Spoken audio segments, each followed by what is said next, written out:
Thank you, everyone, and thank you for the questions.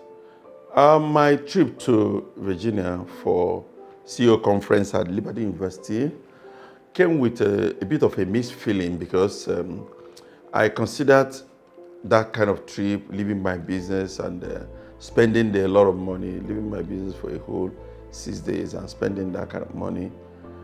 It was difficult until my friend, Dr. T, told me, look, you may need it given the advocacy, what you are promoting in Nigeria to get more entrepreneurs into the space, in the near future. I decided to take it as one of those things like risk, or you call it, to adventure. But getting to Virginia was a different thing altogether. It was a different atmosphere. It started by my observation with the students in the school, how warm, how receptive, how they were waiting for us. And during the registration, I observed that there were people from different nationals. The person that actually registered me happened to be a Nigerian, a lady who is running her MBA program, and she was so excited to have some Nigerians there. After the registration, in fact, by the time she was registering, I took a look at the young chap by her, and it has the name Hussein. I found out, where are you from? I said, I'm from Brunel.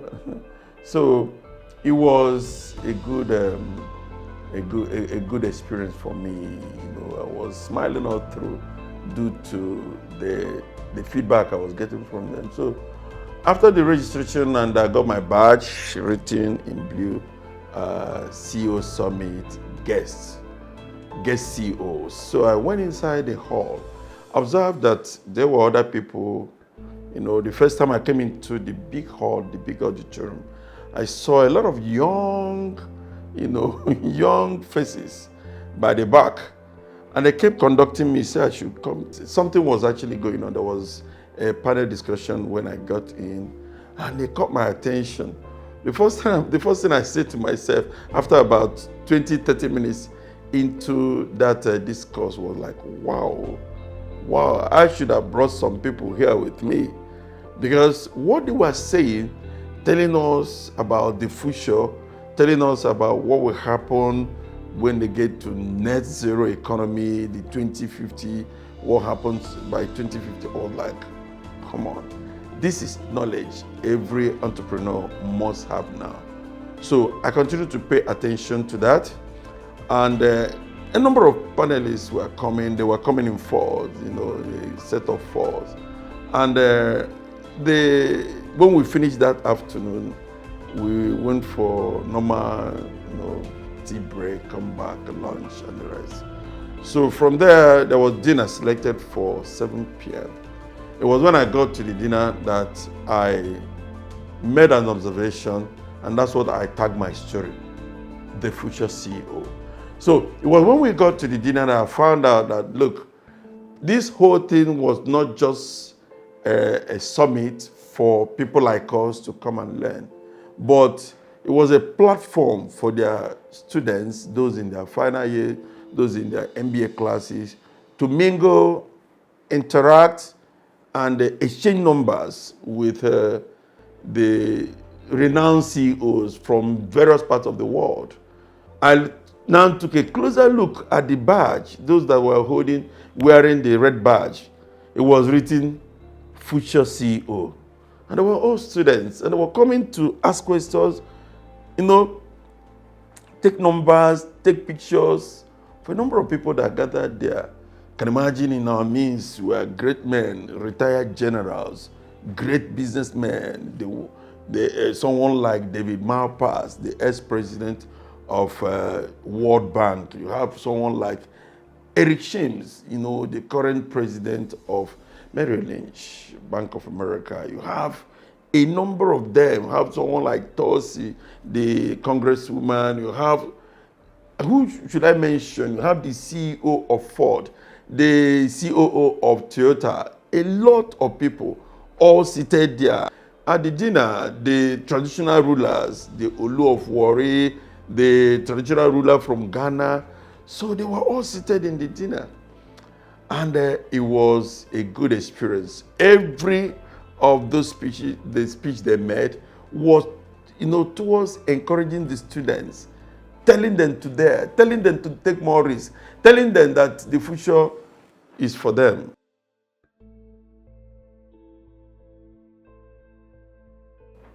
My takeaways: number one, there is future, and there are people to take that future. Why they brought some of those ex generals, the ones that have retired, is to tell the young who will take over. Those CEOs, current CEOs, know that they will soon retire and someone has to move in. So they needed to work, to mold, to motivate, to mentor those future CEOs. And those future CEOs, meeting such great men has given them a lot of leverage. The takeaway is that I go to a school that pay attention to the future. They pay attention to their young. They don't just give them academics. They expose them to the real world and what they need to know. And from the question those students were asking, you could tell that they are ready for the future. They ask you about the economy of your nation. What are the opportunities there? What do you do? Why are you doing what you are doing? And I felt that this is something that most universities in Africa don't engage. They don't even talk about. So we do more of the academics, but we need to do more. So the takeaway there is that there is hope, and the hope remains with the young. If we catch them today and train them to take over the future, then the future is more secured. That's one big takeaway. The future CEOs are those at the primary school level now, at the secondary school level now. The ones you have today will soon become ancestors. So for us to secure our future, we need to behave like the Liberty University and the CEO Summit. That's the future CEO.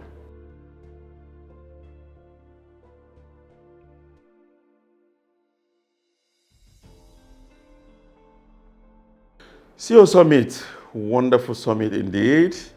And BMI, of course, we already know, it's already in the public space that BMI stands for Business Matters Incubators. What we're doing here is to incubate the future CEOs, or what they call the future entrepreneurs. Nigeria, Africa needs more entrepreneurs to take over and build Africa, because entrepreneurs are the builders of nations. They're the ones that will create wealth. They're the ones that will create employment. They're the ones that will do everything, bring the innovation into every facet of the economy of nations. So we need them now in Africa. Nobody will build Africa more than Africans, and they're pulling out. So what I found out when I got there is that I could find the connect, especially that phrase, future CEO. So instead of seeing future entrepreneurs, I started seeing future CEOs from those young Africans. Now, what I know here is that with what they are doing, they are paying attention to the young, they are paying attention to the future. And that's why they don't just harness what you have, cognitive abilities. They look at what you can do. In fact, the current 1,500 meters Olympic medalist is from the school. When I moved around and I looked at their facilities, their sports facilities, their music facilities, and I was like, what's going on here? When we got to the Department of Music, I saw someone like W. Smith mentoring the students. I saw the 12,000 capacity sitting hall. And what is it for? For concert. I saw their choir training. We're great minds. Beyond that, I got to the football, the baseball, all kinds of courts. When I got to the basketball court, they have a number of basketball courts, top, NBA standard. And I could see the students, practicing. What are they doing? They are taking their talent, helping them to develop their talent. Not just going there to get something academic. They are paying attention to other strengths those children are coming with. So their talent, their craft, their their abilities, their skills are enhanced while studying. So that's exactly what BMI is promoting. Let schools change from measuring children only by their cognitive abilities. Gone are those days. The entire landscape has changed. The entire ecosystem has taken another shape. People are looking for what people can, the quality people can bring to what they know and what they can do. And if we begin today to pick those children and discover their talent, teach them skills, while they are in school, they can develop skills that when they come out, they don't have to, it will be a fallback. They don't have to tend to crime to survive. Rather, they have something to do as they're shown out from school. So I could still say that there are a lot of connect. In fact, while we were there, we created opportunity to make a presentation to the Center for Entrepreneurship within the business school, and the Christy Boys, who is the in charge of it, gave us audience and was so impressed with what we presented, and that also gave us the opportunity to also make presentation to the top management of the school. Okay, we want to leverage Liberty's network and expertise to expose BMI citywide students to advanced technology tools and the international market realities. So what are our shared values? Family, faith, freedom. Now, integrating Liberty core values into BMI curriculum to create a generation of faith-driven leaders. That's what we're looking at here. Now, strategies. How do we want to do it? Entrepreneurship technology. We have LMS. Our own LMS is just, we took a tour of the school. Our own LMS is just like, not up to 0.1% to what Liberty commands all over the world. So we want to learn, want to see how Liberty can also bring us along or bring us up to speed with what is happening in the world. And benefit for Liberty, to establish Liberty's name as a leader in innovative educational solutions. We know they have it, but not everybody got it. If not, I had opportunity to come and take a walk of the university, I wouldn't have known the enormous impact and the depth of technology that Liberty subscribed to.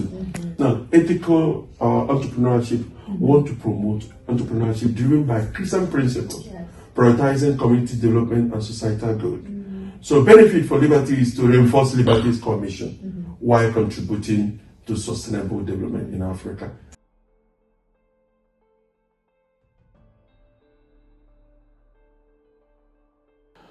The changing curriculum will definitely align Nigeria to what is called functional education, where you do more of the practicals and the practicals of real life issues and things that are, because one thing about education, people should know that it's a cultural thing and it evolves.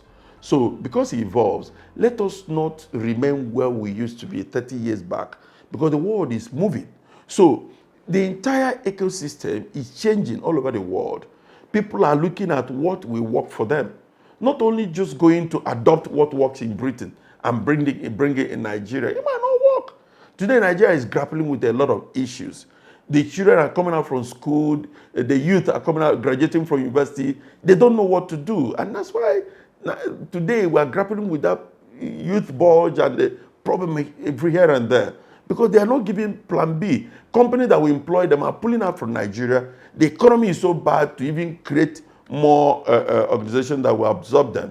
What can government do? Government can only employ about 7% of them in police and army and the rest of things. So we need to change our mind and bring more entrepreneurs into this space, because Nigeria is growing, the population is growing. By 2050, according to NBC stats, Nigeria may double in number. If actually we are 200, we might be 400 million people. So, and the youth commanding 65% of this population, what it means that we have a problem at hand if we don't do something today. So, as these universities are churning out more graduates, we should position them in either they come out, they have what they're doing. So, the education should be hands-on. So, as the child is in school, the child must have learned something that the child can come and leverage when there is no job, and they be doing something while in search of the job. Or Even when they get to that, find a job, they will be entrepreneurs. Entrepreneurs means they get there, they will be innovative, they bring innovation in the organization where they are employed, and they bring creativity. That's exactly what will help Nigeria. So to change the whole thing from study to serve, you put it in a way that someone will study to what? To get involved, to even be an employer of labor. That's how we can do it, and it will function well. Otherwise, this crime is growing, and it continues to grow. Today we talk about kidnapping for ransom. Who is doing it? They are brains. If you go and if you meet them, you see that most of them are graduates, but they don't have what to do. So I don't mind Remain Devil's workshop. So today, what we are this change in curriculum is going to do to the children is going to arm them. Is going to, change their mindset. They would have, learned self-reliance. They would have learned, improve their self-esteem. So a lot of things that will come with it. And I will tell you, it's not going to come now. It's a long-term thing. So Nigeria should stop this quick patch, fire brigade approach. Give them 1 million after graduation. And this, what happens? They will go and blow the money up. But if you train them now the way they will go, they will go. When they grow up, they will not depart from it. And that's entrepreneurship all the way. So I believe, from my story, Nigeria changing the curriculum is building the future CEO. And the future CEO that will take over the world. Africa, here we come with the new curriculum. Thank you.